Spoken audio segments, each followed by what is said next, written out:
오늘 본문은 바울이 사내들인 회의에서 신문당하는 내용입니다. 이 사내들인 회의는 유대교 종교 지도자들의 회의입니다. 유대교 내의 그 종교적인 문제들을 논의하고 결정할 수 있도록 로마로부터 자치권을 부여받은 기구입니다. 로마 입장에서도 유대 지방을 잘 통치하기 위해서는 그 유대교 지도자들의 적극적인 협조를 구할 필요가 있었습니다. 그래서 이 사내들인 회의를 존중해 주었습니다. 사내들인 회의는 과거 예수님께서 신문당하시고 죽임당하셨던 곳입니다. 또한 베드로와 요한이 신문당하고 또 스데반을 죽음으로 몰아넣은 그 회의입니다. 바울은 과거 젊은 시절에 이 사내들인 회의의 결정을 받아서 교회를 탄압하는 역할을 감당하였습니다. 그런데 이제 예수님을 믿은 후에는 그 회의에서 바울 자신이 신문을 당합니다.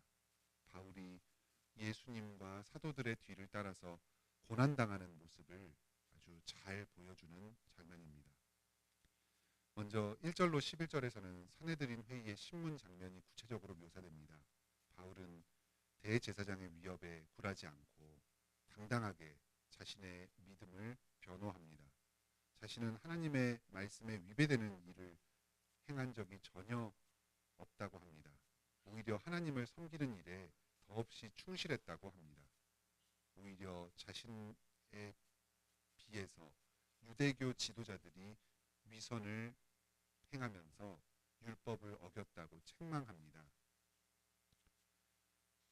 그런데 5절에서는 그런 신문을 당하는 가운데에서도 대제사장의 권위를 존중하는 모습을 보입니다. 비록 대제사장이 부당한 행동을 하였다고 하더라도 그 직책 자체가 하나님께서 그 사람을 세우셨다는 증거가 된다고 합니다. 상급자가 부당한 행동을 하여서 그것에 대해서 적절하게 지적을 해주어야 하는 상황이 생길 수 있습니다. 하지만 그럴 때도 예의를 갖추어서 공경하는 태도로 지적해야 합니다. 바울은 이와 같이 죽음의 위협 가운데 놓인 절박한 상황 가운데서도 모든 면에서 하나님의 뜻에 끝까지 순종하고 특히 위에 있는 권위를 존중하고자 하는 모습을 보입니다. 지금 이 회의의 자리에서 바울은 유대교 지도자들과 함께 구체적인 신학 논쟁을 벌이지는 않습니다. 구약 성경의 말씀을 들어서 예수는 메시아다, 그리스도로 오셨다, 하나님의 아들이다, 이 사실을 변증하고 있지는 않습니다. 이미 사내들인 회원들은 이 예수 그리스도의 복음을 지식의 차원에서는 충분히 알고 있는 상황이었습니다. 예수님에게 들었고 또 베드로의 증언도 들었습니다. 스데반의 연설도 들었습니다. 그 밖에 예루살렘 지역에서 복음이 전파되는 내용을 충분히 들어서 알고 있습니다. 하지만 예수님을 미워하였기 때문에 어떻게 해서든지 꼬투리를 잡아서 바울을 죽이려고 하는 상황이었습니다. 그래서 바울은 지금 성경의 말씀을 들어서 이들과 옳고 그름을 따지려고 하지 않았습니다. 문제가 거기에 있지 않다는 것을 알고 있었기 때문입니다. 전혀 다른 방식으로 아주 지혜롭게 이 상황에 대처해 나갑니다. 당시에 사내들인 회의에서는 바리새인과 사두개인이 큰 세력을 형성하고 있었습니다. 바리새인들은 율법에 대한 철저한 연구를 하고 말씀에 순종함으로써 하나님의 복을 받고 또 다윗 왕국을 그 시대에 재현하고자 하는 유대교 종교개혁 운동가들이었습니다. 이 사람들은 율법에 순종하고 그를 통해 하나님께 복을 받고자 하는 열정이 있었습니다. 하지만 그 율법의 진정한 정신을 무시하고 형식적으로만 준수하는 한계가 있었습니다. 이 사람들은 부활과 천사와 영에 관한 가르침이 구약에 나왔다는 사실을 잘 알고 그것을 믿었습니다. 하지만 예수 그리스도를 시기하여서 하나님께서 보내신 이 하나님의 아들을 죽음에 몰아넣은 큰 잘못을 범하였습니다. 한편 이들과 구별되는 사두개인들은 당시의 대제사장을 비롯해서 성전을 운영하는 종교 권력자들이었습니다. 로마에 적절하게 협력하면서 이 유대교의 종교적인 자율권을 인정받고자 하였습니다. 로마의 보호 아래에서 거하면서 자신의 종교적인 기득권을 계속해서 보장받고자 하는 세력이었습니다. 이들은 현세적인 신앙관을 가지고 있었습니다. 부활과 천사와 영에 관한 가르침은 성경적이지 않다고 생각했습니다. 구약 성경에 명백하게 나와 있는데도 이것을 믿고 받아들이지 않았습니다. 이 사실은 사두개인들이 그만큼 말씀에 대한 지식과 열정이 부족했다는 것을 보여줍니다. 지금 바울은 이 바리새인과 사두개인들의 신학적 견해 차이를 지적했습니다. 지금 자기가 핍박받는 것은 예수의 부활을 주장했기 때문이다. 그런데 자기를 이렇게 핍박하는 것은 사두개인들이 부활을 믿지 않기 때문이고 바로 바리새인들의 그 신학적 견해를 비판하는 것이다. 이렇게 주장하였습니다. 사실 이 바울의 말은 사실관계와는 조금 다릅니다. 대다수 바리새인들 또한 이 예수님의 가르침과 영향력을 시기하여서 예수님을 죽이고자 하였습니다. 예수님을 죽이고 이 그리스도교의 가르침을 반대하는 점에 있어서는 바리새인과 사두개인들이 하등 다를 바가 없었습니다. 하지만 바울의 이 말, 자기는 예수의 부활을 주장했기 때문에 핍박받는다. 부활을 믿고 있다면 예수님도 믿어야 한다. 이 말이 바리새인들 중에서 몇몇 서기관들의 마음을 움직였습니다. 아마도 그들은 그동안 복음 말씀을 들으면서 예수님의 부활에 대해서 조금씩 마음이 움직이기 시작했던 것 같습니다. 과거에 사내들인 회원이었다가 결국은 예수님의 제자가 되었던 니고데모나 아리마대 요셉과 같은 이런 바리새인 출신 기독교인들이 점점 늘어나게 되었던 것 같습니다. 바울의 이런 말을 통해서 바리새인과 사두개인 사이에서 부활에 관한 논쟁이 일어나게 됩니다. 이것이 점점 큰 분쟁이 되어서 회의를 정상적으로 진행하기가 어렵게 되었습니다. 아마 소란이 일어나고 서로 고성을 내면서 다툼이 있었던 것 같습니다. 천부장은 바울을 데리고 군인들의 거처에 따로 머물게 합니다. 11절에 아주 감동적인 장면이 나옵니다. 그날 밤 예수님께서 바울 곁에 나타나셔서 위로하십니다. 담대하라. 네가 예루살렘에서 나의 일을 증언한 것 같이 로마에서도 증언하여야 하리라. 바울이 지금 당하는 고난은 예루살렘에서 예수 그리스도의 복음을 증언하기 위해서 당하는 고난입니다.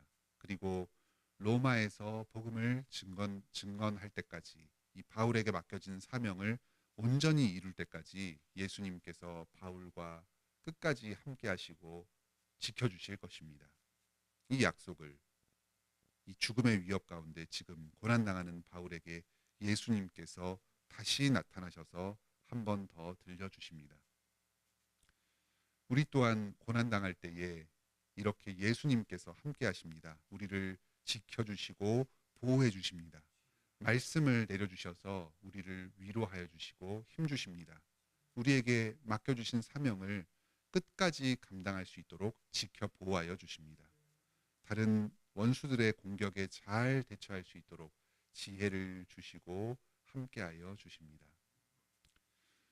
다음으로 12절로 22절에서는 유대인들 중에서 바울을 죽이려고 하는 결사대가 조직됩니다. 유대인들 가운데 열성적인 자들이 바울을 반드시 죽이겠다고 결의하였습니다. 40여 명이나 되는 많은 사람들이 당을 이루어서 신앙의 이유로 바울을 죽이겠다고 합니다. 독선적인 신앙이 얼마나 무서워질 수 있는가, 얼마나 파괴적인 결과를 가져오는가를 보여줍니다. 아마도 이 사람들은 이런 악한 음모를 꾸미면서도 바울을 죽이는 것이 하나님의 뜻이라고 확신하면서 행하였을 것입니다. 우리도 이런 잘못에 빠지지 않도록 늘 말씀으로 스스로를 돌아봅시다. 주님께 기도하면서 우리의 마음과 생각을 지켜주시기를 간구합시다. 바울이 당한 고난은 막연하고 추상적인 것이 아니었습니다. 실제로 결사대가 조직될 정도로 자기를 죽이려고 하는 아주 구체적인 세력이 존재하였습니다. 이런 무서운 위협 가운데서도 바울은 계속해서 한결같이 신실하게 복음을 전하고 사명을 감당해 나갔습니다. 사도의 이 복음을 향한 열정과 헌신으로 말미암아서 교회가 세워지고 우리에게도 복음이 전파되었습니다. 이 자들은 구체적으로 바울을 죽일 계획을 세웠습니다. 바울이 로마 군인에게 보호를 받고 있으면 공격하기가 어렵습니다. 그러니까 거짓으로 바울을 빼내서 이 로마 군인과 분리시키려고 하였습니다. 사내들인 회의에서 추가적인 조사를 하려고 한다고 이야기하면서 바울을 데리고 오고 이동하는 중간에 죽일 계획을 구체적으로 세웠습니다. 아마도 이 사내들인 회의 내부에서도 이 살인 음모에 관여한 사람들이 몇몇 있었던 것 같습니다. 다행히도 이 음모가 미리 바울의 사촌에게 알려져서 그 로마의 천부장에게 소식을 전하게 됩니다. 바울을 가이사랴로 빼내도록 합니다. 주님의 도움이 이 사촌과 천부장을 통해서 섭리 가운데 임합니다. 23절로 35절에서는 바울이 당시에 총독 관저에 있는 가이사랴로 이송됩니다. 천부장이 그간의 사정을 편지로 써서 보냅니다. 자신이 조사했을 때는 바울에게 아무런 혐의점을 찾지 못하였다고 합니다. 사례들인 회의에서 바울을 고발하였기 때문에 이 증인들을 고발자들로 함께 보내겠다 합니다. 어떤 점에서 바울이 문제가 있는지를 총독이 한번 조사해보고 결정을 해달라고 부탁합니다. 바울은 군인들의 호의를 받아서 벨릭스 총독에게로 향합니다. 유대인들의 위협이 있었지만 하나님의 놀라운 섭리로 말미암아 이 로마 군인들에게 안전히 보호받습니다. 로마 시민으로서의 그 바울의 출신이 이렇게 여기서 또 소중하게 사용됩니다. 예루살렘을 빠져나가서 총독이 주둔하는 가이사랴에 갔습니다.